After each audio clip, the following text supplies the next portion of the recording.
सुरभि हमेशा से ही पढ़ने लिखने में बहुत तेज थी। वो हमेशा से अपने स्कूल में मन लगाकर पढ़ाई किया करती थी और टॉप करती थी। उसकी माँ पढ़ाई पर काफी सहयोग देती थी और सुरभि पर काफी गर्व भी करती थी। वाह बेटी, एक तू ही है जो मेरा नाम रोशन करेगी। वहीं दूसरी तरफ सुरभि के पिता सुरभि की पढ़ाई को लेकर ज्यादा खुश नहीं थे। उनका मानना था कि लड़कियों को घर के कामकाज में मन लगाना चाहिए, ना कि पढ़ाई लिखाई में। माँ देखो, मैंने 12वीं में टॉप किया है और मुझे कॉलेज में पढ़ने के लिए स्कॉलरशिप भी मिल जाएगी। अरे वाह बेटी, सुनो जी, देखिए ना, सुरभि कितने अच्छे नंबरों से पास हुई है और टॉप भी करी है। देख सुषमा, मैंने तुझसे कितनी बार कहा है कि मेरे से ये सब बातें मत किया कर। लड़कियां सिर्फ चूल्हा चौका करते हुए ही अच्छी लगती हैं, ना कि पढ़ाई लिखाई। ऐसा कहते ही सुरभि के पिता वहां से चले जाते हैं। सुरभि अपने पिता की कड़वी बात सुनकर काफी दुखी हो जाती है, मगर वो अपने आप से कहती है, एक दिन मैं अपने माँ बाप का नाम जरूर रोशन करूंगी और आईएएस बनकर दिखाऊंगी। हाँ। ऐसे ही कुछ दिन बीत जाते हैं। सुरभि की माँ पास के कॉलेज में जाकर सुरभि का दाखिला करवा देती है। माँ देखना, मैं कॉलेज में भी मन लगाकर पढ़ाई करूंगी और आईएएस बनकर दिखाऊंगी। ऐसे ही कुछ समय गुजर जाता है और फिर एक दिन सुरभि अपने कॉलेज के लिए निकल ही रही होती है कि उसके पिता वहां पहुंच जाते हैं और सुरभि को कॉलेज जाने से रोक देते हैं और बताते हैं कि सुरभि को देखने के लिए लड़के वाले आ रहे हैं। ये सब सुनकर सुरभि काफी दुखी हो जाती है और अपने पिताजी से कहती है, पापा, मैं यहाँ शादी करना नहीं चाहती। प्लीज, आगे और पढ़ना चाहती हूँ और नौकरी करना चाहती हूँ। पर उसके पिताजी उसकी एक नहीं सुनते और लड़के वालों को घर बुला लेते हैं। लड़के वालों को सुरभि बहुत पसंद आती है और सुरभि ने भी अपने माँ के कहने पर रिश्ते के लिए हाँ कर दिया। देखिए भाई साहब, आपकी लड़की तो हमें बहुत पसंद आई है, मगर हमें हमारा दहेज पूरा मिलना चाहिए, तभी हमें शादी के लिए हाँ कहेंगे। सुरभि के पिता उनकी शादी की सारी शर्तों में हाँ कर देते हैं और शादी के लिए मान जाते हैं। ऐसे ही कुछ समय बीत जाता है और सुरभि और आदित्य की शादी हो जाती है।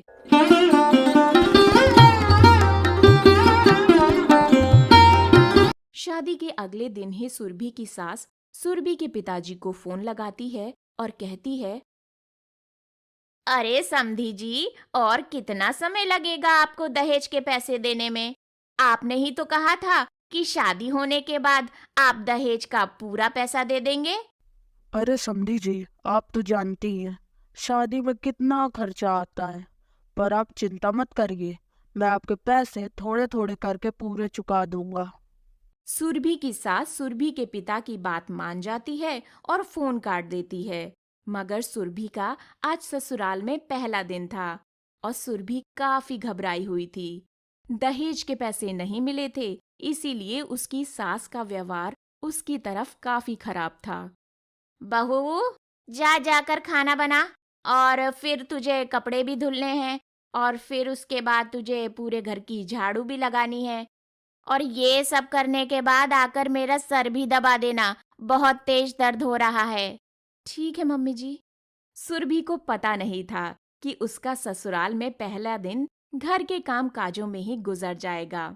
सुरभि से ऐसे ही दिन भर उसकी सास पूरे घर का काम करवाती, मगर रात को जब भी समय मिलता सुरभि अपनी पढ़ाई लिखाई करती। ऐसे ही कुछ दिन बीत जाते हैं और एक दिन खबर मिलती है कि हार्ट अटैक के कारण सुरभि के पिताजी चल बसे।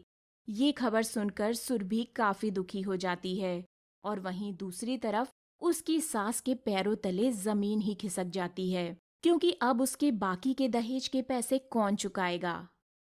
सुरभि अपने पिताजी के अंतिम संस्कार से घर लौटती है तो आते ही सुरभि की सास और उसके पति ने सुरभि को खूब सुनाया।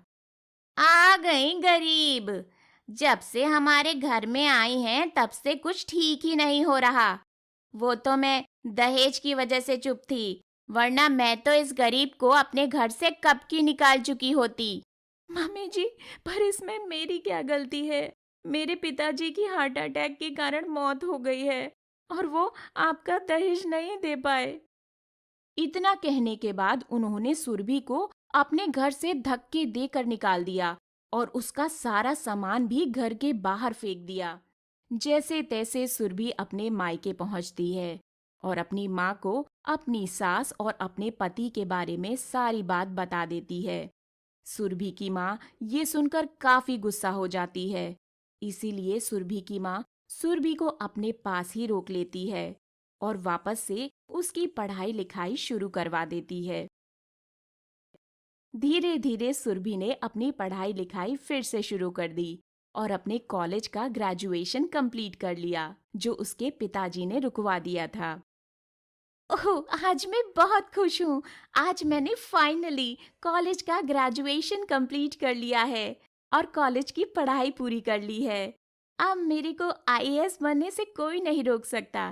कॉलेज का ग्रेजुएशन कंप्लीट करने के साथ साथ सुरभि यूपीएससी भी क्रैक कर लेती है। यूपीएससी क्रैक करने के बाद सुरभि आज आईएएस बन जाती है और अपने बचपन के सपने को पूरा कर लेती है। और ये बात जाकर वो अपनी माँ को बताती है, तो उसकी माँ भी उस पर बहुत गर्व करती है और खुश होती है।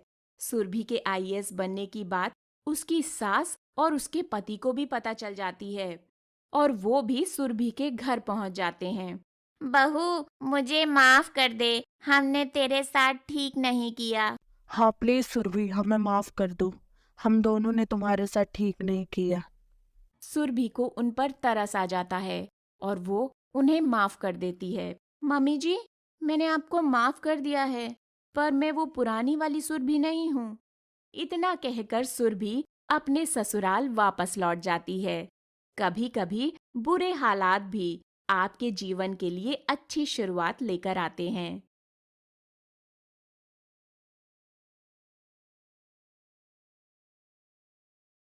कीर्ति बचपन से ही पढ़ाई लिखाई में होशियार थी। कीर्ति के खानदान में भी पैसे रुपये की कोई कमी नहीं थी। कीर्ति के माँ बाप बचपन से ही कीर्ति को अच्छे से पढ़ाई करवाते थे और वो चाहते थे कि कीर्ति की सरकारी नौकरी लग जाए। साथ ही साथ उसके पिताजी चाहते थे कि कीर्ति की एक अच्छे से घर में शादी हो जाए। ऐसे ही कुछ दिन बीत जाते हैं और आज कीर्ति की सरकारी नौकरी की परीक्षा थी। बेटी, आज एग्जाम में अच्छे से लिखना और ज्यादा घबराना मत। हाँ माँ, सब कुछ अच्छे से पढ़ लिया है और आप चिंता मत करो, देखना मुझे सरकारी नौकरी जरूर मिल जाएगी।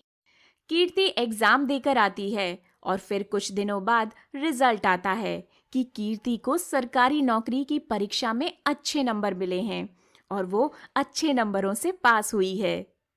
माँ, पिताजी, मैं सरकारी नौकरी की परीक्षा में पास हो गई और मुझे अब सरकारी नौकरी मिल जाएगी। वाह बेटी, आज तूने मेरा और पिताजी दोनों का सपना पूरा कर दिया। बस बेटी, अब तेरी एक अच्छे से घर में शादी लग जाए। अपने पिताजी से शादी की बात सुनकर कीर्ति थोड़ा दुखी हो जाती है और वहां से चली आती है, क्योंकि कीर्ति को शादी अपने पसंद के लड़के से ही करनी थी। क्या हुआ बेटी, तू वहां से क्यों चली आई? माँ, मैं यहाँ शादी नहीं कर सकती क्योंकि मैं अपने कॉलेज में पढ़ने वाले लड़के मोहित से प्यार करती हूँ और हम दोनों ने एक दूसरे से वादा किया है कि हम दोनों एक दूसरे से ही शादी करेंगे। सुमित्रा भी काफी खुले विचारों की थी। वो अपनी बेटी की खुशी के आगे सब कुछ त्याग सकती थी, इसीलिए उसने भी इस शादी के लिए हाँ कह दिया। ऐसे ही कुछ दिन बीत गए। सुमित्रा अपनी बेटी का रिश्ता लेकर मोहित के घर चली जाती है, मगर कीर्ति के पिताजी पहले तो इस रिश्ते के खिलाफ थे, पर सुमित्रा के समझाने पर वो इस रिश्ते के लिए हाँ कह देते हैं। मोहित और कीर्ति के घर वालों ने मिलकर मोहित और कीर्ति की शादी तय कर दी और फिर कुछ दिनों बाद मोहित और कीर्ति की शादी हो गई।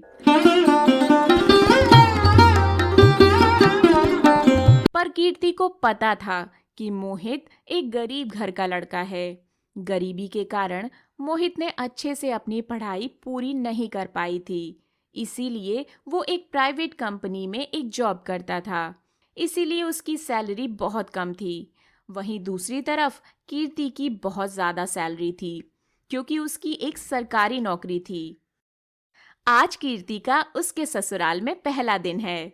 कीर्ति बेटा, आज तुम्हारा ससुराल में पहला दिन है। जाओ, आज जरा रसोई में जाओ और मोहित और मेरे लिए कुछ पका लाओ। मम्मी जी, आप जानती नहीं, मैं एक सरकारी नौकरी वाली बहू हूँ।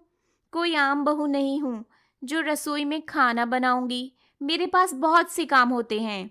कीर्ति की ये बातें सुनकर मोहित की माँ चौंक जाती है, पर वो कुछ नहीं कहती और खुद ही जाकर किचन में सबके लिए खाना बना लेती है। और जब खाना बन जाता है तो कीर्ति सबके साथ डाइनिंग टेबल में आकर खाना खाने लगती है। ऐसे ही कुछ दिन बीत जाते हैं और दिन प्रतिदिन कीर्ति के नखरे भी बढ़ते चले जाते हैं। कीर्ति ऐसे ही अपनी सास से खाना बनवाती और खाती और घर का कुछ काम नहीं करती। ऐसे ही एक दिन कीर्ति को बहुत तेज बुखार चढ़ जाता है और मोहित अपने काम से शहर के बाहर होता है और घर में कीर्ति और उसकी सास के अलावा कोई नहीं होता। कीर्ति की ये हालत देखकर मोहित की माँ काफी परेशान हो जाती है और वो कीर्ति के बुखार को ठीक करने में लग जाती है और डॉक्टर को भी फोन लगाने लगती है। अपनी सासू माँ की सेवा से कीर्ति 2 ही दिन में ठीक हो जाती है। कीर्ति को अपने किए पर काफी पछतावा होता है कि उसने अपनी सास से कितनी बदतमीजी की थी। अपनी सास से जाकर वो माफी मांगती है। माँ, मुझे माफ कर दीजिए, मैंने आपके साथ अच्छा नहीं किया। मुझे अपनी गलती का पछतावा हो गया है। प्लीज मुझे माफ कर दीजिए ना। कीर्ति की सास भी कीर्ति की आंखों में पछतावा देखकर उसे माफ कर देती है।